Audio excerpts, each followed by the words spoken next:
It's that kind of infamous research around how it takes 17 years on average for just 50% of these Western professionals to start like fully implementing what we've learned Right. in the research. And I had this issue 2 years ago where it was a physical covered by insurance. And to our point about blood work, Dr. Matt, I'm like, if I can go get free blood work, sure, I'm going to go do that. Or insurance covered blood work at least. So I went and got my blood work. And somehow I always end up opening my mouth, even if I'm not trying to. And I just say something silly. And she was just talking about, hey, everything looks really good. This is awesome. And you have that family history of Graves' disease, thyroid autoimmune condition. Are you doing anything about that? I'm like, yeah, I run some stupidly. Oh yeah, I run some blood work on myself sometimes and just check my thyroid antibodies. And she's like, yeah, there's nothing that you could do about that anyway, though, just so you know, if they did start to elevate. And I have gotten better throughout the years because even though I said that and I didn't need to say it, I could have said, wait, you're wrong. But I said, oh, okay, thanks for letting me know. That's all I said.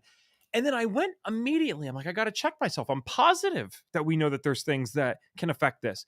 Now, if you go on to PubMed right now, you can find even things like we now know gluten in certain people can affect thyroid antibodies. It's not my opinion. This has actually been Hmm. researched. Certain metals can do it and some other things that I forget off the top of my head. But when Hmm. you see that, you say, oh, she was lying. No, it's not that. That's where this is so confusing for the Yeah. average person that's not in our space. She wasn't lying. That's what Right. she was taught. Yeah. And why doesn't she go spend time on PubMed like I do? Because she's working with 40 or 50 patients a day, probably has a Hmm. family, probably has a spouse, has $300,000 in medical school debt. Yeah. Maybe she's got some other things to worry about other than spending more time in the studies, which you'd love to believe that they do because it's their profession, but that's a heck of a profession to get into. So humbling when you realize that I'm certainly not the smartest guy that's ever walked the earth. I'm positive of that. I don't have a college degree at all, to be clear, but it's not remotely relevant to this stuff. And yet we live in this odd time where I still have the ability to, Yeah. even though people hate this, do my own research. I'm not in the Right. lab, but I can do my own studying. I prefer to say it that way.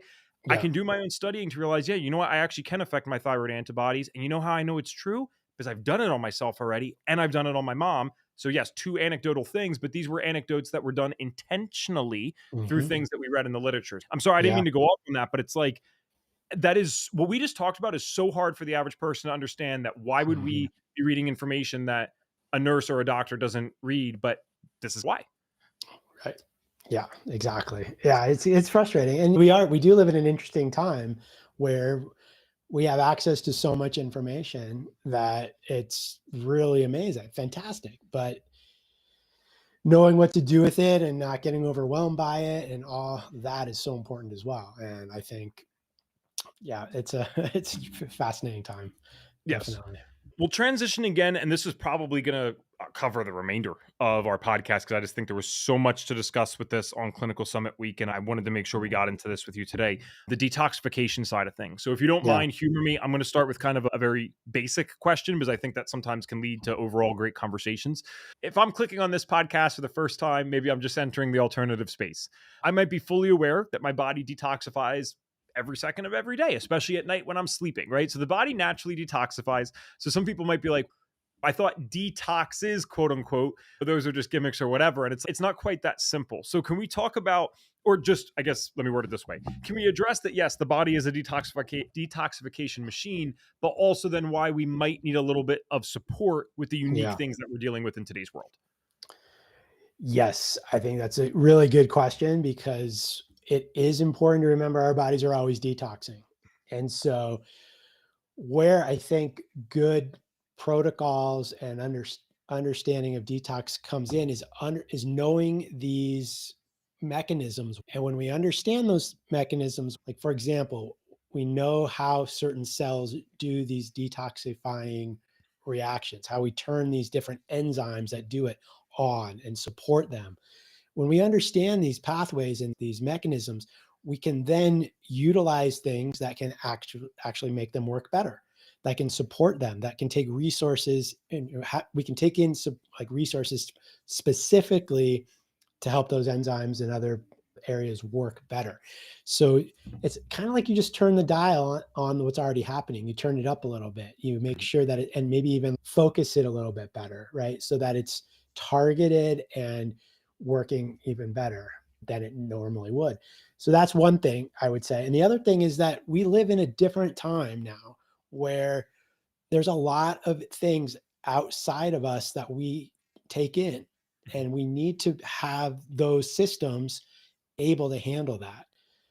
And unfortunately, I don't think our systems handle things as well as they likely did in the past. And so when you're talking about doing some sort of detox protocol, that's why, because there are weak areas that we have, there's challenges that we have. There's we have toxins that come in from outside of us that are just astronomical, the amount of those. But then we also have all these normal, natural waste products our own cells create. And Mhm. so all of that has to be working well, and what's coming in that shouldn't be there needs to be moving out properly. And I think those are kind of the two things I really think of around detox. Understanding the mechanisms and then understanding the reason why we have to get those mechanisms to be as strong and optimal as possible. Yeah, and not only do we have more offenders in today's world, because I mean, we're basically just guinea pigs. Yes, there's stuff that we know about, but some of these chemicals that have been put into the Totally. food and water, it's let's hope for the best. Yep. Even the argument that we are natural detoxifiers, which, yes, guys, of course we are. If we didn't naturally detoxify, I'm sure we. I wonder what the actual data is. I'm sure we die within minutes or hours from not being able to detoxify our own stuff. Pretty So quick. yes, of course that exists, but even that is weakened to your point because we already said one of the best times, or I want to most efficient times of detoxification is when we're sleeping. Well, what happens if I stay up on a phone now until 1 p.m. and I wake up at Yeah. 6 a.m. Sorry, 1 a.m. and 6 a.m. So now I only sleep 5 hours, and it wasn't really great sleep anyway because I was on the phones. I'm more stressed than ever before. I have chronic fight or flight going on. So I actually would argue, and then not to mention, I do believe, even though I'm not suggesting this for everyone, that's not medical advice. I think we should be able to probably get into ketosis naturally, even if we're not supposed to do it for months at a time. Fasting probably would have been a natural part of life in a time when famine would have been more common, which is not something that most of us in the modern world deal with now. And so you have constant overload of a lot of calories with lack of nutrition, but plenty of chemicals though too. Mhm. We took away God or nature's given ability to detoxify in an extreme sense, which comes with this fasting. It seems to come with those metabolic states of ketosis. So Mhm. that's gone. Sleep's crap. Oh, and by the way, let's unleash a million chemicals and see what happens. What could go wrong? What could possibly Yeah. go wrong? Yeah, you're totally right. And then people wonder why they're tired and why their hormones are all out of balance and why their immune systems are just dysregulated and start attacking their body and creating autoimmunity, or why they can't recover from an illness as fast as they used to, or it's a lot. And I will say I've been practicing now for 23 years, and I will say that it is harder to get people better in the last 10 than it Hmm. was at the first part of my practice. Which And is nuts because think about how much more knowledge you have now. That's yeah, crazy.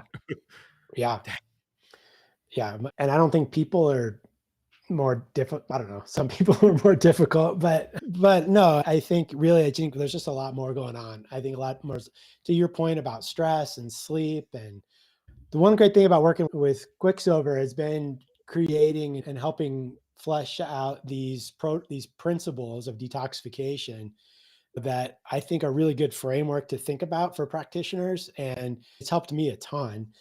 And those principles, which I covered last week, but are real quick, something that's going to push and get stuff moving, something that's going to catch these toxins so we don't reabsorb them, the membrane health to heal up our cell membranes. And then the last one is really important. It's removing obstacles. And so I think that removing obstacles part is really where the art of doing detoxification comes in, because that's the area I think, to your point, Evan, is that we are stuck in a lot of these. There's so many obstacles that we're coming against.